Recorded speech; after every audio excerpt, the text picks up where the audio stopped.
यहाँ पे हमारे पास क्वेश्चन है कि कूलाम का नियम क्या है, इसका प्रतिपादन किसने किया और इसका हमें निकालना है गणितीय व्यंजक।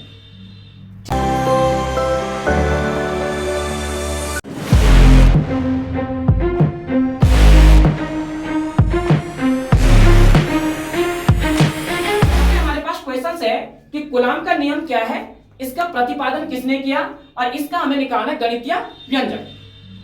ठीक है, कभी कभी एग्जाम में क्या होता है, केवल आपको यह पूछा जाता है कि कूलाम का नियम क्या है, मैथमेटिकली प्रूव करने के लिए नहीं बोलेगा, व्यंजक निकालने के लिए नहीं बोलेगा। जब व्यंजक निकालने के लिए बोलेगा तब हमें इसको आगे सॉल्व करना होता है। और अगर केवल कूलाम का नियम पूछ रहा है तो केवल आपको उसका स्टेटमेंट लिखना है। ठीक है, वो स्टेटमेंट मैं अभी बता दूंगा तुम्हें।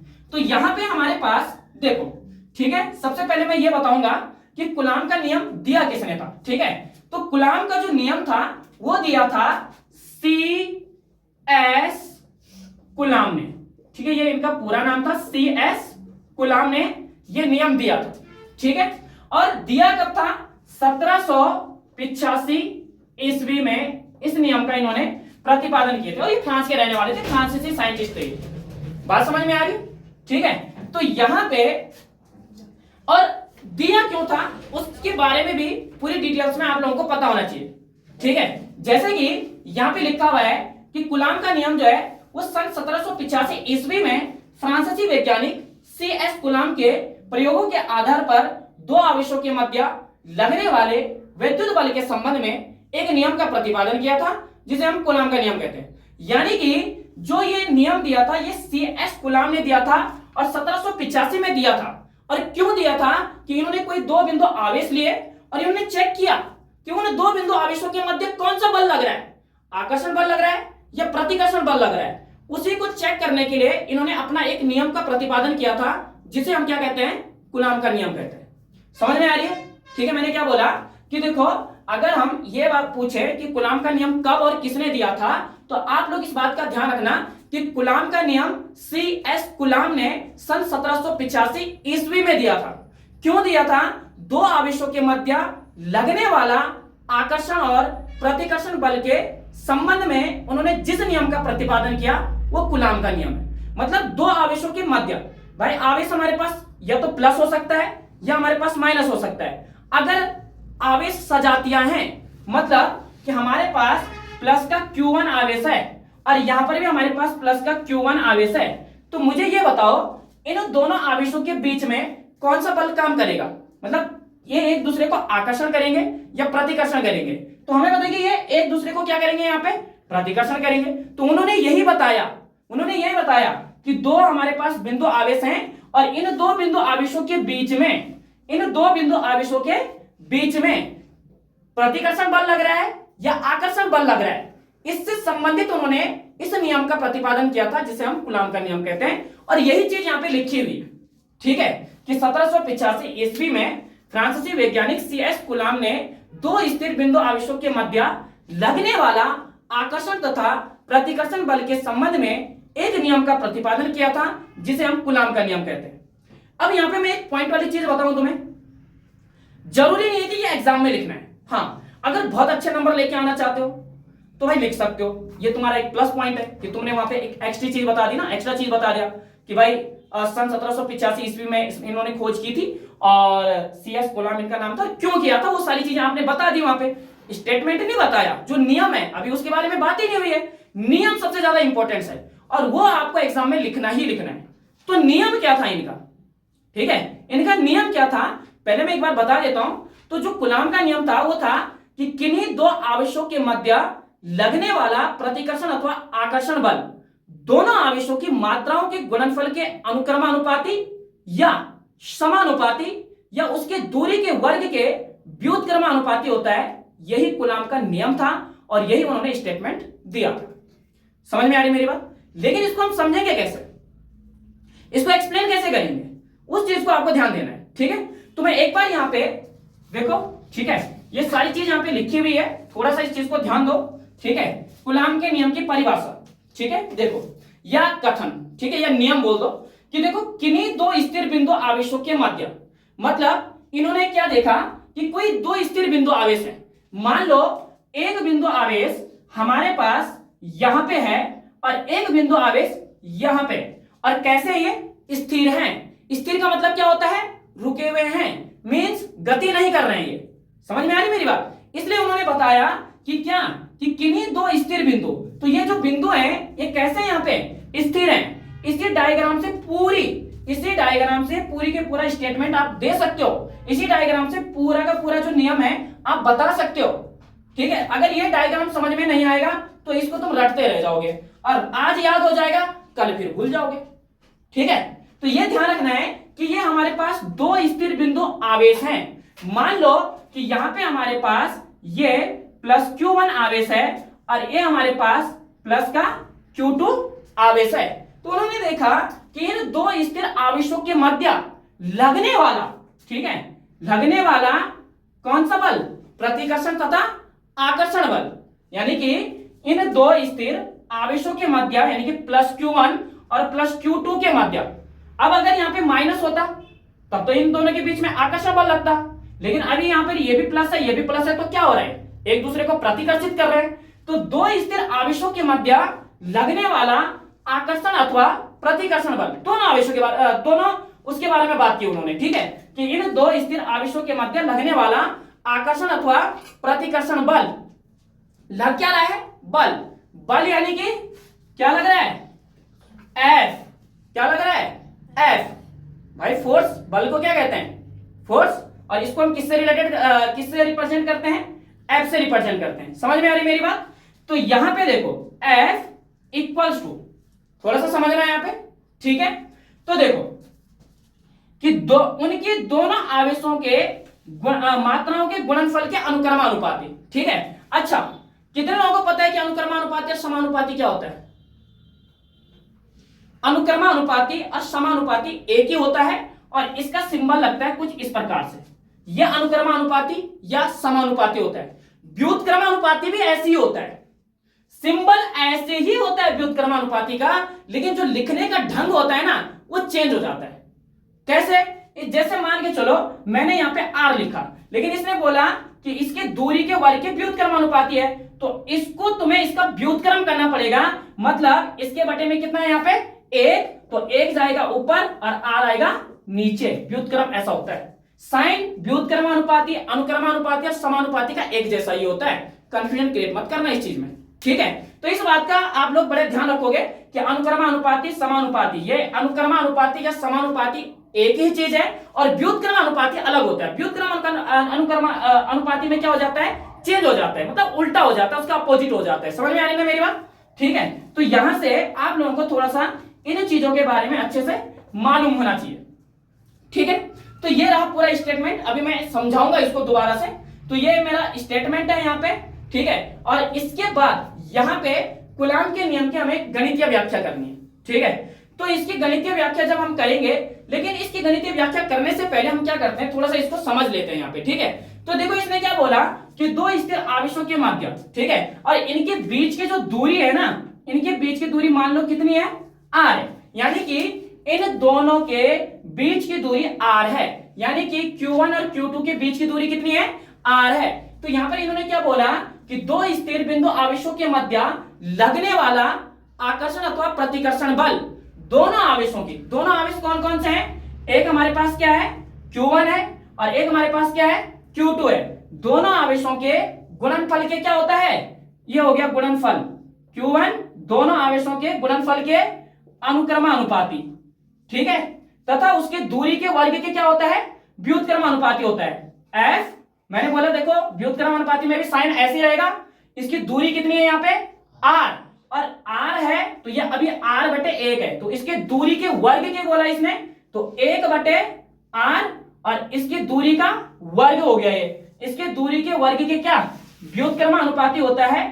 यही हमारे पास कूलाम का नियम है, यहीं से निकल जाएगा, इन्हीं दो समीकरणों से निकल जाएगा। थोड़ा सा दिमाग लगाओ, देखो पूरा देखो, यहां देखो, पूरा इधर देखने की जरूरत ही नहीं है, इधर मत देखो, यहां देखो कि भाई कूलाम का नियम, दो स्थिर आवेशों के मध्य लगने वाला प्रतिकर्षण अथवा आकर्षण बल दोनों आवेशों के गुणनफल के अनुक्रमानुपाती तथा उसके दूरी के वर्ग के व्युत्क्रमानुपाती होता है। खत्म, यही है ये वर्ग है, जो ये पावर 2 मैंने चढ़ाई है ना यहाँ पे, ये वर्ग होता है यहाँ पे। कितने लोगों को मेरी बात क्लियर हो रही है? बोल सकते हो, कोई दिक्कत नहीं है। अभी समझ में नहीं आया? ठीक है, एक बार और समझाता हूं। देखो, कूलाम का नियम, ये 2 इक्वेशन याद होनी चाहिए और साथ में ये डायग्राम याद होना चाहिए। इसको रट्टा मारने की जरूरत ही नहीं है। देखो, क्योंकि फिजिक्स एक ही चीज बोलती है, डायग्राम। जिसको डायग्राम आ गया डेरिवेशन बना देगा, जिसको डायग्राम ही नहीं आ रहा, कितने, मतलब मेरे को एक बात बताओ, कितनी बड़ी डेरिवेशन बना सकते हो तुम? कितना रटोगे, कितना कितना याद कर सकते हो भाई? पॉसिबल ही नहीं है। और फिजिक्स में सबसे इंपॉर्टेंट तो ये डायग्राम है कि भाई कूलाम का जो नियम था, कूलाम के नियम में ये बताया गया CS कूलाम के द्वारा कि किन्हीं 2 स्थिर आवेशों के मध्य, यानी कि इन 2 आवेशों के मध्य हो सकता है कि आकर्षण बल लग रहा हो सकता है कि प्रतिकर्षण बल लग रहा हो। दोनों आवेशों के, यानी कि Q1 और Q2 के गुणनफल, ये हो गया यहाँ पे गुणा का चिन्ह, गुणनफल के अनुक्रमानुपाती और उसकी दूरी, तो इन दोनों के बीच की दूरी क्या है? R। इसके दूरी के वर्ग के क्या होता है? ये व्युत्क्रमानुपाती होता है। यही कूलाम का नियम है। हाँ भाई साहब, भेजे में उतरा, एक्सप्लेन कर सकते हो? चलो बाद में करेंगे, कोई दिक्कत नहीं। ठीक है, इतनी बात समझ में आ रही ना? अब देखो, यहाँ पे मैं यहाँ पे इस इक्वेशन को हटा दे रहा हूं, क्योंकि अभी मेरे को एक बार और बनाएंगे इसको, क्योंकि अभी हम इसको मैथमेटिकली प्रूफ भी करेंगे, हमें इसका व्यंजक भी निकालना है, जो कि बहुत ही इंपॉर्टेंट है। ठीक है, तो यहां से देखो, डायग्राम यही रखेंगे, थोड़ा सा इसको समझने का प्रयास करना। अब यहाँ पे देखो, कूलाम के नियम की गणितीय व्याख्या। माना Q1 व Q2 परिणाम के 2 बिंदु आवेश हैं, बिल्कुल है हमारे पास, एक हमारे पास Q1 है, एक हमारे पास Q2 है। 2 बिंदु आवेश एक दूसरे से कितनी दूरी पर है? R दूरी पर है। ठीक है, देखो इस प्रकार से अगर काम करोगे तो कोई चांस ही नहीं होता कि तुम्हारे नंबर कट जाए। ठीक है, प्रैक्टिस करनी पड़ेगी, मैंने प्रैक्टिस छोड़ दी तो नहीं आएगा। ठीक है, तो यहां पे इनके बीच की दूरी देखो, ये हमारे पास Q1 व Q2 परिणाम के 2 बिंदु आवेश हैं, जिनके बीच की दूरी हमारे पास R है। यदि उनके बीच लगने वाला बल क्या हो? F हो, तब कूलाम के नियमानुसार वही चीज आएगी जो अभी बताया मैंने। तब कूलाम के नियमानुसार क्या होगा कि जो हमारे पास F अनुक्रमानुपाती है किसके? Q1 और Q2 के। ठीक है, यानी कि जो हमारे पास 2 स्थिर बिंदु आवेश हैं, उनके 2 स्थिर बिंदु आवेश जो हमारे पास है, ठीक है, इनके आवेशों के बीच के जो हमारे पास यहाँ पे गुणनफल है, इसका ये अनुक्रमानुपाती या समानुपाती हो जाता है, और इसके दूरी के वर्ग के क्या हो जाता है? व्युत्क्रमानुपाती हो जाता है। मतलब बोलने का जो मेन अर्थ है, ये हमारे पास आप मान सकते हो कि ये बन चुकी है यहाँ पे समीकरण नंबर 1। ये क्या है यहाँ पे? समीकरण नंबर 1 बन चुकी है। ठीक है, अब हम यहाँ पे समीकरण नंबर 1 कहां से कहां तक बनाई हमने? तो समीकरण नंबर 1 हमने यहां से बनाई कि किन्हीं 2 स्थिर बिंदु आवेशों के मध्य लगने वाला आकर्षण तथा प्रतिकर्षण बल दोनों आवेशों की मात्राओं के गुणनफल के क्या होता है? अनुक्रमानुपाती होता है। ये चीज यहाँ पे बताई गई। और बाद में बोला कि उसकी दूरी के वर्ग के व्युत्क्रमानुपाती होता है, यानी कि F, ठीक है, व्युत्क्रमानुपाती उसके दूरी के, तो इसकी दूरी R है, इसकी दूरी R है, यानी कि R बटे 1 है ये।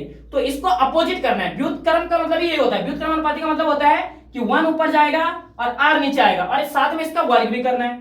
ठीक है, इसके वर्ग की क्या होता है? ये व्युत्क्रमानुपाती होता है। ठीक है, और यहाँ पे इसको हम बना देंगे समीकरण नंबर 2। अच्छा, यहां तक समझ में आया?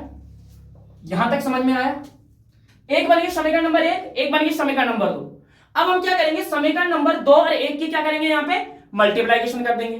तो यहां पे आप लोग लिख सकते हो कि समीकरण नंबर 2 और 1 की, ठीक है, समीकरण नंबर 2 और 1 की गुणा करने पर, इसकी गुणा कर दो। देखो, F अनुक्रमानुपाती या समानुपाती का साइन है, F व्युत्क्रमानुपाती, तो इनका एक ही लिखो, मतलब F, और ये वाला हमने साइन लगा दिया यहाँ पे। ठीक, अब यहां से देखो समीकरण नंबर 2 में क्या है? 1/r², यहां पे हमने लिख दिया 1/r², बीच में गुणा, क्योंकि समीकरण नंबर 2 और 1 की गुणा करनी है, और यहां से क्या बच गया? Q1 गुणा क्या आ गया यहाँ पे? Q2 आ गया। बात समझ में आ रही है? अब इसको अच्छे से करना है तो इसके बटे में हम 1 लेके चलते हैं, अंश की गुणा अंश में हो जाती है, हर की गुणा हर में हो जाती है। तो कितना बनेगा? F, ये साइन आ जाएगा, Q1 गुणा Q2, और 1 से गुणा हो रही है तो वापस आएगा Q1 इंटू Q2 अपन में R² इंटू 1 में करेंगे तो वापस क्या आएगा यहाँ पे? आर स्क्वायर आएगा। समझ में आई मेरी बात? अब यहां से देखो, यहां पे क्या कर सकते हैं हम, इस गुणा का जो हमारे पास यहाँ पे मल्टीप्लाइकेशन का जो साइन है, इस साइन को हम हटाएंगे तो ये तुम्हें कुछ इस प्रकार से दिखेगा, एफ Q1 Q2 और अपॉन में क्या आ गया, ये आर स्क्वायर आ गया। इतनी बात समझ में आई? ठीक है। अब यहां से क्या होता है कि जो हमारे पास ये साइन होता है इसको हमें यहां से हटाना होता है, और जब भी ये साइन यहां से हटता है तो यहां पे जुड़ता है एक नियतांक, ठीक है, और वो नियतांक जुड़ेगा के। क्या जुड़ेगा? के। यानी कि यहां पे इस स्टेप के बाद क्या होगा, इस प्रकार से एफ, फिर यहां पे लगेगा बराबर, और ये साइन हटाएंगे, इस साइन की जगह पे क्या लिखेंगे यहां पे, के, और यहां पे पॉइंट इधर से आ जाएगा Q1 Q2 और अपॉन में क्या आ गया, आर स्क्वायर। मतलब ये के किसके प्लेस में लिखा मैंने, इस वाले साइन की प्लेस में, ठीक है। और के अपने आप में क्या, एक नियतांक है, ये क्या है, ये एक नियतांक है, ठीक है। तो मैं यहां पे लिख देता हूं कि के एक क्या है, ये नियतांक है, ध्यान रखना, के एक नियतांक है, और एसआई पद्धति में इसकी वैल्यू, ठीक है, एसआई पद्धति में इसकी वैल्यू होती है 1 अपॉन, मतलब जो एसआई पद्धति है, एसआई पद्धति में के की वैल्यू, ठीक है, एसआई पद्धति में किसकी वैल्यू, के की वैल्यू होती है 1 upon 4 pi epsilon not, 1 upon 4 पाई, इसको पढ़ते हैं एप्सिलॉन नॉट, ठीक है। तो ये के की वैल्यू होती है। अब हमें कुछ नहीं करना, जहां पे ये के लिखा है वहां पे इस वैल्यू को हम पुटअप करेंगे, तो ये आएगा एफ इक्वल्स टू, यहां पे आ जाएगा 1 upon 4 pi epsilon not point, यहां से आ जाएगा Q1 Q2 और अपॉन में आ जाएगा आर स्क्वायर, और यही हमारे पास कूलॉम के नियम का क्या है, गणितीय व्यंजक है। यहां तक निकाल दोगे तो पूरा नंबर देगा। बात समझ में आ रही? थोड़ा सा और आगे करना चाहते हो तो जब हम न्यूमेरिकल्स करते हैं तो वहां पर भी इसकी जरूरत पड़ती है। तो जो ये 1 अपॉन 4 पाई एप्सिलॉन नॉट है ना, इसकी भी वैल्यू होती है, वो होती है 9 इंटू 10 की पावर 9, यानी कि इसकी भी वैल्यू होती है। तो वो जो वैल्यू होती है वो होती है 9 इंटू 10 की पावर 9। तो इसको हम कैसे लिख सकते हैं, एफ इक्वल्स टू ये 1 अपॉन 4 पाई एप्सिलॉन नॉट जहां पे लिखा है वहां पे हम लिख सकते हैं 9 इंटू 10 की पावर 9, और आगे आ जाएगा इंटू Q1 Q2 और अपॉन में क्या आ जाएगा यहाँ पे आर स्क्वायर, और ये हो गया यहाँ पे खत्म। लेकिन ये यहाँ पे बल है, और बल का जो मात्रक होता है न्यूटन। बल का मात्रक क्या होता है, न्यूटन। तो इतना न्यूटन यहाँ पे ये आ जाएगा। क्लियर? अब बताओ समझ में आया? ठीक है, रट्टा नहीं मारना है, समझने का प्रयास करना है, ठीक है। रट्टा मारोगे तो अभी तो पता नहीं कितने नियम हैं।